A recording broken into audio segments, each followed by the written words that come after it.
Friends. Hi hello beautiful friends. ఏంటి getup? Sunday getup.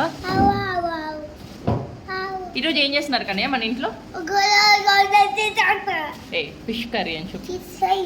నీకు ఇష్టమా fish curry? Really I like fish curry. అన్నం fish కర్రీనా? మరి అమ్మమ్మని అడుగుదాం మరి చేయమని. మరి మా మమ్మీ చేస్తున్న ఫిష్ కర్రీ చూడ్డానికి అందరూ రెడీగా ఉన్నారా? అయితే ముందుగా తెచ్చుకున్న ఫిష్ని నీట్గా వాష్ చేసుకొని మేము ఇలా గ్రేవీకి సగం సపరేట్, ఫ్రై కోసం సగం సపరేట్ చేసి పెట్టుకున్నాము. ఈ హెడ్ టెయిల్స్ అవన్నీ ఉన్నవన్నీ గ్రేవీలోకి వేసాము, ఎందుకంటే అవన్నీ గ్రేవీలోకి తినడానికే బాగుంటాయి కాబట్టి. ఇంకా రిమైనింగ్ పార్ట్స్ అంతా ఫిష్కి మిడిల్ పార్ట్స్ అంతా ఇక్కడ ఫ్రై కోసమని సపరేట్ చేసుకున్నాము. ఇక్కడ మా మమ్మీ ఫిష్ కోసం కావాల్సిన మసాలాని రెడీ చేస్తుంది. దానికి కావాల్సిన మసాలాలోకి ఏం వేస్తారంటే ధనియాలు, లవంగాలు, చెక్క ఇలా బాగా వేయించి దీన్ని పొడి చేసి పెట్టుకుంటాము. ఏదైనా మ్యాక్సిమం అన్ని గ్రేవీ టైప్ కర్రీస్ అన్నిటిలోకి ఈ పొడిని వేస్తాము. అలా ధనియాల పొడిని పక్కన పెట్టుకున్న తర్వాత ఒక పెద్ద నిమ్మకాయ సైజ్ అంత చింతపండు తీసుకొని వాటర్లో నానబెట్టుకోవాలి. కనీసం ఒక హాఫ్ అన్ అవర్ నానబెడితే అందులో ఉన్న గుజ్జు అంతా బాగా బయటకు వచ్చేస్తుంది. ఈ ఫిష్ కర్రీకి మెయిన్గా ఇంపార్టెంట్ ఏంటంటే ఆ చింతపండే. తర్వాత ఒక బౌల్ తీసుకొని అందులో కొంచెం ఆనియన్స్ వేసేసి ఆయిల్ వేసి బాగా వేగనిచ్చేయండి. ఇలా ఆనియన్స్ అంతా బాగా వేగిన తర్వాత ఇందులోకి మసాలా పౌడర్ని యాడ్ చేయాలి. ఆ మసాలా పౌడర్లో ఏముంటుందంటే ముందుగా మనం రెడీ చేసి పెట్టుకున్న ధనియాల పొడి కొంచెము, ఎండుమిరపకాయలు కొంచెము, కొబ్బెర, అలాగే వెల్లుల్లి ఇవన్నీ వేసి బాగా మిక్సీ పట్టుకొని అదంతా మేము ఇప్పుడు ఆయిల్లో యాడ్ చేసాము. అలా అంతా వేసేసుకొని బాగా ఆయిల్లో ఆ మసాలానంతా వేగనివ్వాలి.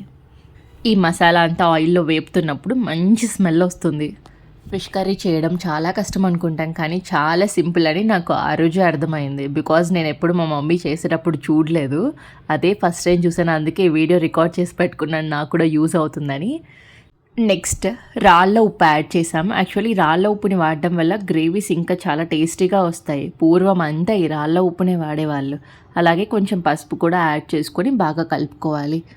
అంతా కలిపేసిన తర్వాత మనం ఆల్రెడీ నానబెట్టుకున్నాం కదా, ఆ చింతపండు అంతా బాగా పిసికేసి ఆ వాటర్ని అంతా మనం ఈ ప్యాన్లోకి యాడ్ చేసుకోవాలి.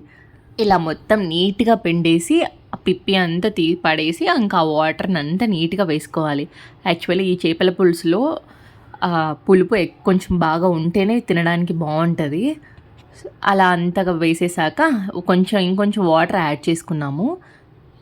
అంత కొంచెం వేడెక్కాక ఇంకా ఆల్రెడీ ఫిష్ గ్రేవీ కోసం సపరేట్గా పెట్టుకున్నాం కదా, ఆ చేపలన్నింటినీ ప్యాన్లోకి యాడ్ చేసేయడమే.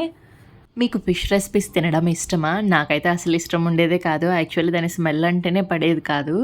చిన్నప్పుడు కూడా అస్సలు తినేదాన్ని కాదు. దాని స్మెల్ వస్తేనే నాకు అంత తిప్పేసినట్లు అయిపోయేది. కానీ ఇప్పుడు అన్నీ తినడం స్టార్ట్ చేస్తున్నాను. ఇంకా మా బుడ్డోడు కూడా నాలాగా ఎత్తాడో ఏమో అని చెప్పి వాడికి కూడా అన్ని నాన్ వెజ్ రెసిపీస్ని ఇంట్రడ్యూస్ చేస్తున్నాను. కంపేర్ విత్ చికెన్, ఫిష్ చాలా బెటర్ కదండి. సో పిల్లలకి ఆ చికెన్ కంటే ఫిష్ పెట్టడం చాలా బెటర్. ఇంకా డక్ పెట్టినా కూడా చాలా మంచిదే అంట. బాత్ గ్రేవీ చేసి పెడితే కూడా పిల్లలకి చాలా మంచిదంట చికెన్తో కంపేర్ చేస్తే.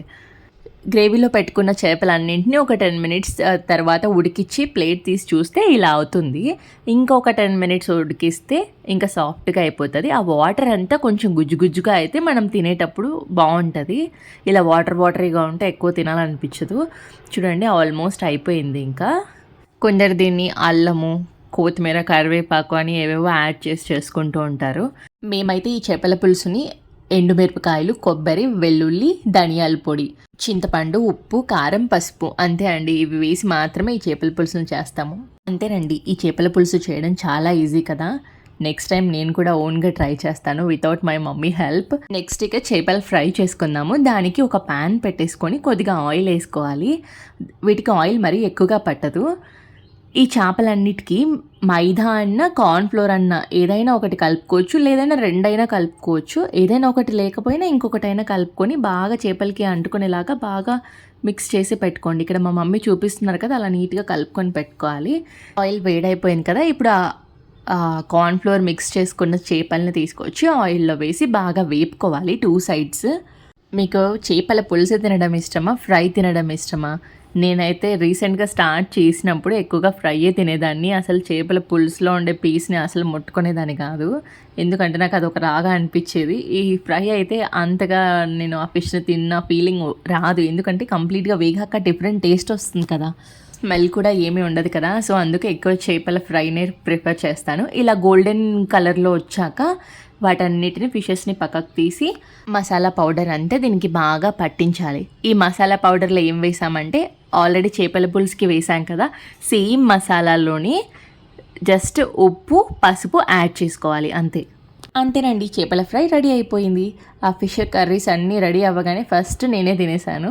టేస్ట్ మాత్రం చాలా సూపర్గా ఉన్నాయి. మీరు కూడా ట్రై చేసి ఎలా ఉందో నాకు కామెంట్లో చెప్పండి.